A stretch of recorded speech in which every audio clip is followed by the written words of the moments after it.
everybody, it's Kim, and I am here today to share with you a design team project for Kitty Scrap Post. And the beautiful, gorgeous paper that I'm using this month is called Child's Play. And it's sort of a take on, I guess, springtime, fairies, gardens, fairy tales, things of that nature. And I'm going to show you a few of the pages that I've printed off here. There's a lot of sort of corally colors and spring greens, and look at the beautiful little fairies down there. As always, Louise has created some really just gorgeous and amazing paper. Look at this. And I've printed this off on cardstock. You can see all this great script in the background and all the beautiful colors. Sort of a soft buttery yellow and a beautiful spring green, which I just love.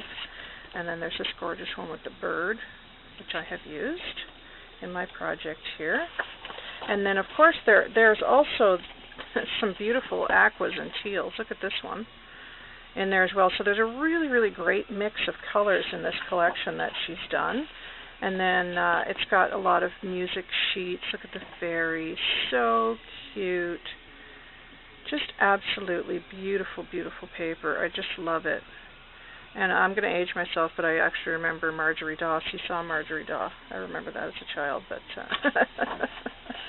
so, for people who are my age, may remember some of that. But anyway, this is some of the beautiful paper that Louisa has in the Child's Play kit this month. And I've created sort of a Child's Play shadow box, sort of a take on a fairy garden and things of that nature, and very spring-like. And I had so much fun with this collection. These aren't colors I normally work with. I use this really pretty coral color that you can see on the inside of the box in here.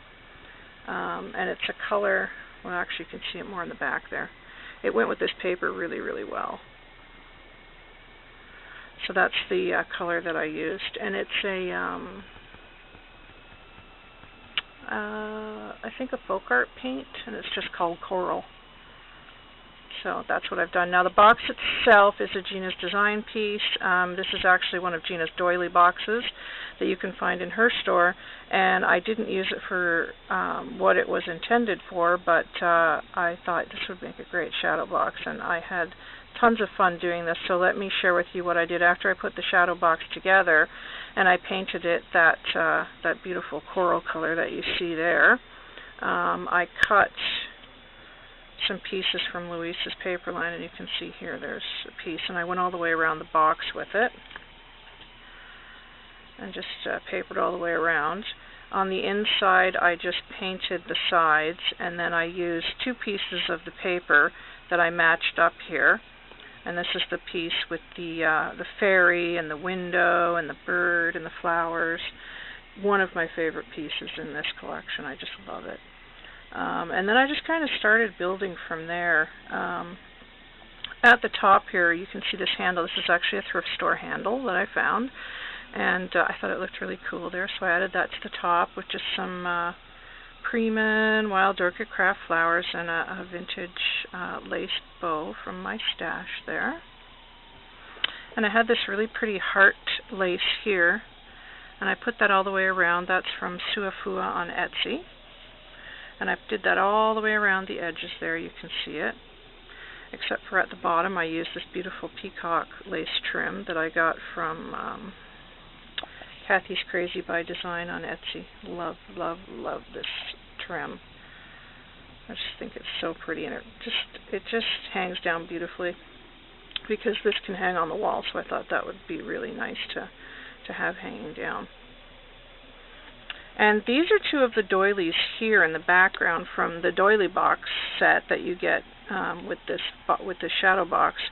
And what I did was I just got out my Lindy sprays, and I sprayed them in the same sort of color tones, the corals and the greens and things that are in the paper, and just put them there. This is a metal wing from my stash that I used some shabby pink embossing powder on. And then, of course, you can see more Wild Orchid Craft flowers.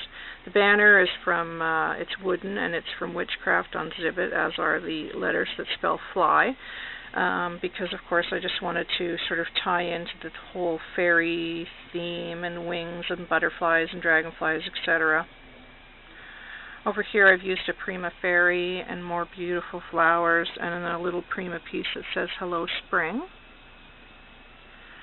And then coming down you can see the word Believe, which is also from Witchcraft, and then here I've got some vintage lace in the background here. And then this is a Gina's Designs butterfly that I embossed with the shabby pink. Now the Believe here, I left it the raw wood, and then I just went over it with some gesso, and then I took some twinkling H2Os in a sort of a darker pink color, and then just went over that roughly, just to again pick up on the color tones that are in the background here. Over here I've got this really pretty chipboard daisy, which is from Gina's Designs, and I just did the whole thing of the flowers in the shabby white, and then again with my twinkling H2Os I went over the stems in the green, because there is a lot of green in this paper, so I wanted to pick up on that, and it's just great because, you know, it's not a color I normally work with, but you know, we're a little tired of snow and stuff here where I live, so it's nice to be able to work with some colors lately.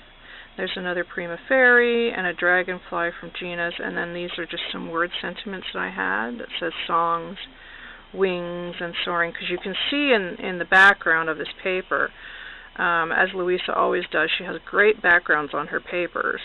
You can see there's script, so there's a lot of words and things back there, so that sort of picked up on the word aspect of the paper. Over here I've used a Prima Door and another of Gina's Dragonflies, and same thing, I used my Silks acrylic glaze and some twinkling H2Os, a bit of embossing powder, and then some gesso to sort of make the dragonflies look the way that they do. And then this is a metal lock from Butterbee Scraps, and then more beautiful flowers. I want to use a lot of flowers on this because it's supposed to be a garden and very springy. Across here you can see another chipboard piece of Gina's, and I embossed it with, I think it's the old paper distress embossing powder. It's got kind of a green color. And then I used some of the Ranger Rust on top of that because it was just a bit too green, and I wanted it to look a bit more aged and vintage. So I used the rust, and then I went over it with gesso as well. So that's how I got that look on the fence. And then this is a Prima Wooden Bird here, and more beautiful flowers, all in different colors, like a soft mint green, and pinks, and creams, and whites, and turquoise.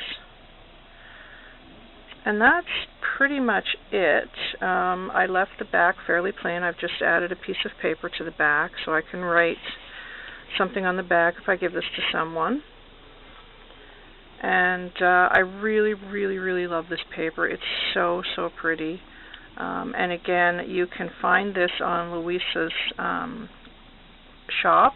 She has several different paper lines that you, I'm sure, have seen me using, and the other very talented designers on the DT. And they're just, you know, really stunning papers. There's a lot of digital papers out there, and I've looked around, but I'm telling you, she has got the best ones. They're always fun. They're always different, and she's just a very talented lady with how she designs these. I could not do it, so I really admire that she can do this. So this is my project for this month, and I hope that you guys like it. I really had fun with this one. Love doing shadow boxes. They're really super fun to do. If you have any questions, please let me know. I love to hear from you, so please feel free to leave a comment down below. And you will also find the links to Louisa's store right down there. So do go on and take a look, and I will talk to you guys soon. Take care, everybody. Bye.